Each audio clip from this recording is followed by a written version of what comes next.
Hello friends, LMC classes में एक बार फिर से आपका स्वागत है। और फ्रेंड्स, प्रॉफिट लॉस पढ़ रहे हैं हम, ठीक है।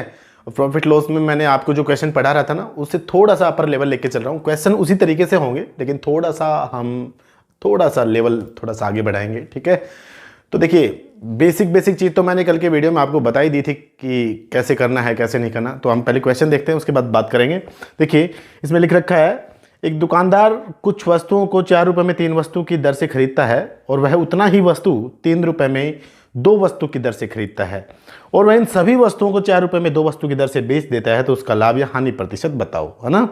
तो देखिए, जब मैं इस प्रकार के क्वेश्चन आपको पढ़ा रहा था तो मैं आपको यहाँ पे सीपी लिख रहा था, एसपी लिख रहा था, फिर आर्टिकल लिख रहा था, यहाँ पे रुपीज़ लिख रहा था। तो जब मैं कर रहा था, जब आपको दुकानदार सिर्फ एक बार खरीद रहा था और एक बार ही बेच रहा था उतनी ही वस्तुओं को, तो एक बार सीपी एक बार एसपी। लेकिन इस क्वेश्चन में देखिए क्या है, एक दुकानदार कुछ वस्तुओं को खरीदता है और उतनी ही वस्तु फिर दोबारा से खरीदता है, मतलब 2 बार वस्तुओं को खरीद रहा है। तो आपको क्या करना है, जब आप इस प्रकार के प्रश्न करो ना, तो फ्रेंड्स, एक बार सीपी लिख दिया आपने, फिर दोबारा खरीदा तो दोबारा भी सीपी लिख दिया और फिर इन सबको बेच दिया, तो फिर आप एसपी नोट कर लें। और फिर वो सेम प्रोसेस आपका यहाँ पे आपका आर्टिकल हो जाएगा, ठीक है, और यहाँ पे आपके रुपीज हो जाएंगे। क्लियर। अब जैसा क्वेश्चन आपको कह रहा है वैसा पुट कर दो। देखिए, 4 रुपए में 3 वस्तु की दर से, 4 रुपए में 3 वस्तु की दर से खरीदता है और वह उतना ही वस्तु 3 रुपए में 2 वस्तु की दर से, 3 रुपए में 2 वस्तु की दर से। लेकिन उतना ही वस्तु का मतलब जितना यहां पे खरीदा ना, उतना ही यहां पे भी खरीदा, ठीक है। और इन सभी वस्तुओं को 4 रुपए में 2 वस्तु की दर से बेच देता है। ये लो, 4 रुपए में 2 वस्तु की दर से बेच देता है। तो लाभ या हानि प्रतिशत फाइंड करना है। देखो, बेसिक तो मैंने पहले ही बता दिया था आपको। आज मैं ज्यादा डिटेल से ना बता के सिर्फ इस क्वेश्चन की बात करेंगे। इस क्वेश्चन में आपको यह बताया गया है कि एक दुकानदार 4 रुपए में 3 वस्तु की दर से वस्तुओं को खरीदता है और उतनी ही वस्तु का मतलब जितनी वस्तु उसने यहां पे खरीदी थी उतनी वस्तु यहां पे भी खरीदेगा, ठीक है। तो मैंने आपको बोला था भैया एलसीएम लेना पड़ेगा आपको। तो जब आप एलसीएम लो ना, तो आप इन तीनों का एलसीएम ले लिया करो। वस्तुओं की संख्या, तीनों का एलसीएम। तो बताइए, तीनों का जब एलसीएम लोगे, 3 और 2 का एलसीएम कितना हो जाएगा? 6। तो देखिए, यहां पे भी वस्तुओं की संख्या को जब आप इक्वल करोगे, तो कल के वीडियो में मैंने बताया था इक्वल करने के लिए एलसीएम लेना पड़ता है। तो जब तीनों का एलसीएम लोगे तो यहां पे भी 6, ठीक है। उतनी ही वस्तु खरीदी, इसका मतलब 6 यहां पे खरीद रहा था तो 6 यहां पे भी खरीदेगा। क्लियर। अब देखो, वस्तुओं की संख्या बिल्कुल इक्वल होगी, जितनी यहां पे खरीद रहा था उतनी यहां पे भी खरीदी। लेकिन क्वेश्चन के फॉर्म में तो नहीं था ना, पहले तो नहीं दिया था। यहां पे 3 वस्तु की दर से खरीद रहा था, यहां पे 2 वस्तु की दर से खरीद रहा था। लेकिन हमने एलसीएम से इक्वल बना दिया कि जितनी पहले खरीद रहा था उतनी बाद में भी खरीद रहा है, ठीक है। और याद रखना, एलसीएम कभी भी सीपी का नहीं, आपको कंप्लीट का लेना पड़ेगा, एसपी वाली वैल्यू का भी लेना पड़ेगा। तो एलसीएम हमेशा सबका ले लिया करो, ठीक है। जैसे आगे क्वेश्चन करेंगे तो आपको पता चलेगा क्यों बोल रहा हूं मैं ऐसा। अब देखिए, सीपी की वैल्यू हो गई, क्लियर हो गई।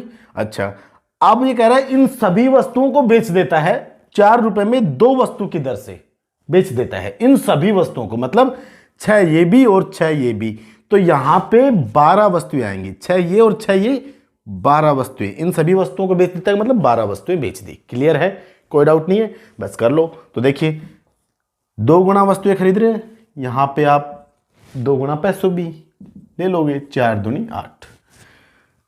3 गुना हो रहा है, पैसे को भी 3 से गुणा कर लो, 9 रुपए। तो देखिए, टोटल आपका जो सीपी का रिजल्ट आया वो तो हो गया 17। कोई डाउट नहीं है यहां तक। यहां पे आओ, 6 गुना हो रहा है। मैं बेसिक चीज पहले ही बता चुका हूं, किसी को समझ में नहीं आया क्या कर दिया तो पहले वाला वीडियो देख लें आप, ठीक है। 3 नंबर जो वीडियो बनाया उसमें सब कुछ बताया है मैंने कि ये बेसिक, मैंने एलसीएम जो है ना क्यों लिया, क्या कितना गुणा, इससे गुणा क्यों कर रहा हूं मैं, ठीक है। सब कुछ बताया हुआ है। 6 से वस्तु की संख्या को यदि 6 गुना कर रहे हो तो पैसे को भी 6 गुना करोगे ना, तो आपका रिजल्ट बन जाएगा 24। और ये 24 क्या है आपका? एसपी। क्लियर है, कोई डाउट नहीं है। अब देखिए फ्रेंड्स, यहां से कंपेयर कीजिए, 17 रुपए की खरीदी, वही 12 वस्तुएं आपने टोटल कितने रुपए में खरीदी? 17 रुपए में। और वही 12 की 12 वस्तुएं आपने कितने रुपए में बेच दी? 24 रुपए में। कितने रुपए में? 24 रुपए में। तो बोलो आपको प्रॉफिट हुआ कितने का? 7 रुपए का। लेकिन क्वेश्चन आपसे क्या पूछ रहा है? प्रॉफिट परसेंट पूछ रहा है, लाभ या हानि प्रतिशत। प्रतिशत निकालने के लिए गुणा 100। किसके ऊपर होता है लाभ या हानि? हमेशा सीपी के ऊपर होता है, तो डिवाइड बाई 70। तो देखिए, जब आप 700/17 करोगे ना, तो आपका फ्रेंड्स जो रिजल्ट बन के आएगा वो आएगा 41 सही लगभग 3/17 के आसपास, 41 सही 3/17% का प्रॉफिट हो गया। ठीक है, और यही आपका आंसर होगा जो आपसे क्वेश्चन मांग रहा था, आपने बता दिया। तो कोई डाउट नहीं होना चाहिए, अब तो कर सकते हो इस प्रकार के प्रश्न। ठीक है, और मैं अब फिर से एक बार रिपीट करता हूं, जिस बच्चे को ये डाउट हो कि सर ये क्या कर दिया, कितने गुना कितना गुना, तो एक जस्ट पहले वाला वीडियो है ना 3 नंबर वीडियो, उसमें मैंने बताया हुआ है कि वस्तुओं की संख्या को आपको इक्वल करना पड़ेगा, और इक्वल हमेशा एलसीएम करता है। ठीक है, तो यहाँ पे मैंने यहाँ पे भी 6 क्यों रखा, यहाँ पे भी 6, क्वेश्चन बोल रहा था भैया कि भैया जितनी यहाँ पे खरीद रहा है ना उतनी ही वस्तुएं यहाँ पे खरीद रहा है, यहाँ पे 12 क्यों रखा, और इन सभी वस्तुओं को बेच देता है, मतलब 6 ये 12 हो गई। ठीक है, तो जितनी गुना खरीद रहे हो उतना गुना पैसा ले लो, क्योंकि देखो ये 3 वस्तुओं का पैसा था 4, लेकिन मैंने बोला 3 6 खरीदो, मतलब दुगनी खरीदो तो दुगना पैसा भी देना पड़ेगा ना, सेम प्रोसेस है। और ज्यादा अगर डिटेल में जाना है तो 3 नंबर वीडियो को देख लें आप। ठीक है, चलो मिटा देते हैं इसको। अब एक इसी तरीके से मैं दूसरा क्वेश्चन दूंगा, मैं सीपी एसपीएस को मिटा नहीं रहा, बार बार कौन लिखेगा। तो देखिए भैया, हम तो एक ही बात जानते हैं, हम आपको जो फॉलो करवा रहे हैं ना उस मेथड को पकड़ जाइए वैसे एक बार आप, फिर तो आपको कोई दिक्कत नहीं आएगी, कोई परेशानी नहीं होगी कि क्या हो गया क्या नहीं होगा मैथ में। मैथ तो उड़ा दोगे आप यार, देख लेना। ठीक है, देखिए नेक्स्ट क्वेश्चन है आपका, एक दुकानदार कुछ वस्तुओं को 3 रुपए में 2 वस्तु की दर से खरीदता है, और वह उतनी ही वस्तु 2 रुपए में 3 वस्तु की दर से खरीदता है। 3 रुपए में 2 वस्तु की दर से, और उतनी ही वस्तु मतलब जितनी यहां पे सेम क्वेश्चन है। ठीक है, उतनी वस्तु 2 रुपए में 3 वस्तु की दर से, 2 रुपए में 3 वस्तु की दर से खरीदता है। ठीक है, और इन सभी वस्तुओं को 3 रुपए में 4 वस्तु की दर से, 3 रुपए में 4 वस्तु की दर से बेच देता है। लाभ या हानि प्रतिशत पूछ रहा है आपसे, सेम क्वेश्चन है। चलो एलसीएम बोलो, तो मैं ये कह रहा हूं जब एलसीएम लो ना भैया, तो देखिए आप 2 3 4 का एलसीएम लिया करो कंप्लीट। ठीक है, कभी कोई बच्चा सीपी का एसपी ले ले, तो कई बार क्या होगा जो एसपी मान लीजिए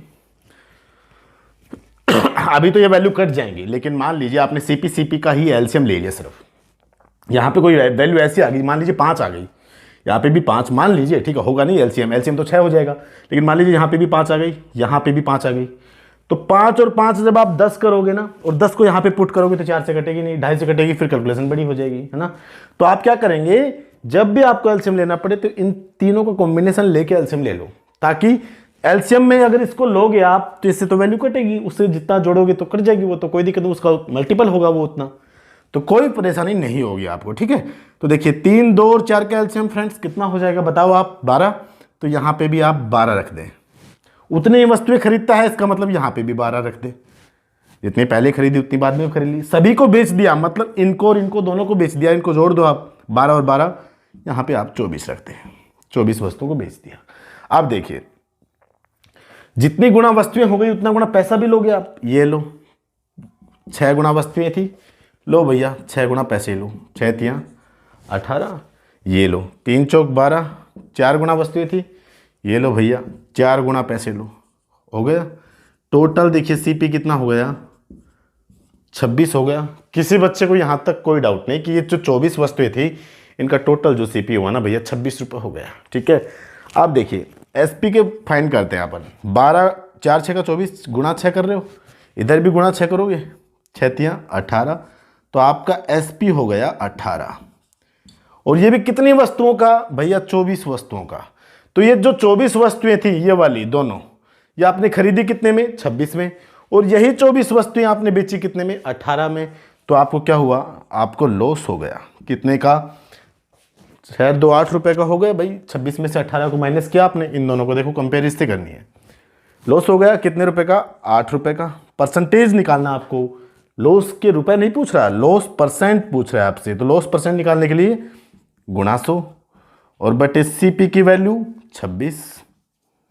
ठीक है, और भैया 800 बटे जब आप 26 करोगे तो देखिए जब ये कटेगा तो आपकी वैल्यू जो आएगी वो आएगी लगभग 30%, या आप ऐसे लिख सकते हो 400 बटे 13,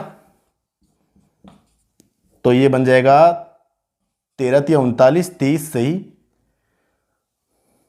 10 बटे 13, 10 बटे 13%, या इसको हम अप्रोक्स जो वैल्यू होती है लगभग 30%। ठीक है, ये आपका आंसर होगा कि सर उसे लॉस हुआ और कितने परसेंट का हुआ, 30 सही, एग्जैक्ट आंसर है आपका 30 सही, 10/13% का लॉस हो गया। ठीक है, तो देखिए ये आपका आंसर था। आप देखिए, अब जब मैंने आपको नेक्स्ट टाइप की क्वेश्चन बताई कि इस तरीके से हो सकते हैं भैया क्वेश्चन आपके, तो अब मेरे ख्याल से आप मात नहीं खाओगे। आपका क्वेश्चन किसी तरह से भी आए, आप लगभग आराम से कर लोगे कि भैया कैसे करना होगा और कैसे नहीं करना होगा। ठीक है, तो मेरे हिसाब से आप कर सकते हो, कोई दिक्कत नहीं है। चलो देखिए, मैं फिर से एक बात कहता हूं आपको, ये मैंने क्या किया क्या नहीं किया, इस चीज को आपको अगर समझ में नहीं आ रहा तो मैं एक बार दोबारा से, ये 12 क्यों रखा है यहाँ पे, 12 क्यों रखा है, ये 24 यहाँ पे क्या कर दिया यार क्वेश्चन में। तो मेरा जो बेसिक सा मैंने 3 नंबर वीडियो बनाया था प्रॉफिट लॉस का, उसमें मैंने सब कुछ बताया हुआ है कि जब आर्टिकल सेम ना हो तो हमें इक्वल करके आंसर देना होगा, और आर्टिकल को इक्वल कौन करता है, उसका एलसीएम। ठीक है, तो मैंने यहाँ पे आर्टिकल एलसीएम लेके इक्वल किए हैं, जितनी यहाँ पे खरीदी उतनी यहाँ पे खरीदी, और फिर मैंने टोटल वस्तुओं को इनको और इनको बेच दिया 24 को, और फिर जैसे तैसे जैसे क्वेश्चन चलाता जा रहा था मेरे को, मैं वैसे चलता जा रहा था। मैथ्स बिल्कुल भी हार्ड नहीं है, आपको बिल्कुल भी पजल नहीं होना, बिल्कुल भी पैनिक नहीं होना, आप बहुत आसानी से कर सकते हैं। मैं मानता हूँ मेरा चैनल थोड़ा ग्रो नहीं कर रहा, चैनल छोटा है हमारा, हमने अभी स्टार्टिंग किया है, लेकिन धीरे धीरे हम आगे बढ़ेंगे, टेंशन ना लो। लेकिन हम आपको जो चीज़ दे रहे हैं, जो एग्जाम बेस्ड जो क्वेश्चन करवा रहा हूँ मैं आपके, बिल्कुल आप उसकी टेंशन ना लीजिए, आपको 100% सिखाऊंगा मैं। ठीक है, तो आप देखो, आपको चैनल को लाइक करो, शेयर करो, और ज़्यादा से ज़्यादा अपने दोस्तों के साथ शेयर करो। ठीक है, स्टडी ग्रुप में शेयर करो, और आप देख रहे हो ना, तो आप सब्सक्राइब कर दो। Thank you.